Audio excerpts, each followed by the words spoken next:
ឯកលោកគ្រូប៉ែតក៏បានមកផ្ទះផានីដោយពាក្យដែលបាននិយាយជាមួយផានីពេលមកដល់ផ្ទះផានីលោកគ្រូប៉ែតឮសំឡេងឪពុករបស់ផានីអូខុងខុងលោកគ្រូប៉ែតក៏ស្រែកហៅផានីថាអ្នកនាងអ្នកនាងតែអ្នកនាងនៅផ្ទះទេនឹងផានីពេលឮសំឡេងដូចជាស្រដៀងនឹងលោកគ្រូប៉ែតនាងក៏រត់ចេញមកពីក្នុងផ្ទះហើយនិយាយទៅកាន់លោកគ្រូប៉ែតថាចាស់នៅតាលោកតាមពិតគឺជាលោកគ្រូប៉ែតទេឬខ្ញុំពិតជាសប្បាយចិត្តណាស់ដែលលោកគ្រូប៉ែតមកតាមសន្យាជាមួយខ្ញុំអញ្ចឹងសូមលោកគ្រូប៉ែតចូលមកក្នុងផ្ទះខ្ញុំសិនចុះព្រោះឪពុកខ្ញុំគាត់នៅក្នុងផ្ទះឯណាលោកគ្រូប៉ែតរតនាក៏បាននិយាយថាបាទ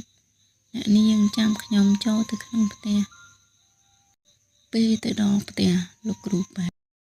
តក៏បាននិយាយទៅកាន់ឪពុកម្ដាយរបស់ផានីថា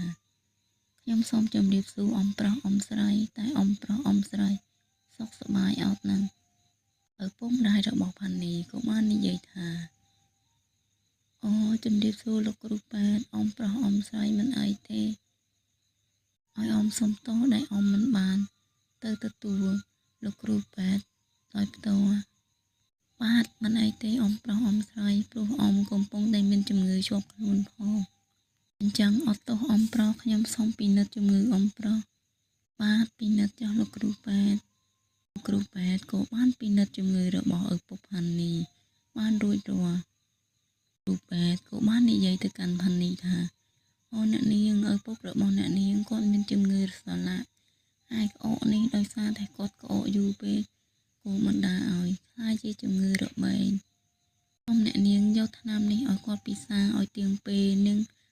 លវេលាជារៀងរាល់ថ្ងៃហើយហូបគម្រប់ខែដែលខ្ញុំឲ្យគាត់នឹងបានជាសះស្បើយវិញហើយអ្នកនាងសូមអ្នកនាងទទួលយកចុះផានីក៏បាននិយាយថាគុណហើយលោកគ្រូប៉ែតតែថ្នាំនេះអស់ប៉ុន្មានខ្ញុំមិនយកលុយទេអ្នកនាងទុកឲ្យគាត់ពិសាចុះអូខ្ញុំពិតជាអរគុណលោកគ្រូប៉ែតម្ដាយរបស់ផានីក៏បានអរគុណលោកគ្រូប៉ែតដូចគ្នាពីពេលនោះមកមួយថ្ងៃទៅមួយថ្ងៃឪពុករបស់ផានីមានអាការៈធូរស្បើយខ្លាំងពីជំងឺថ្ងៃមួយគាត់ក៏បានជាសះស្បើយ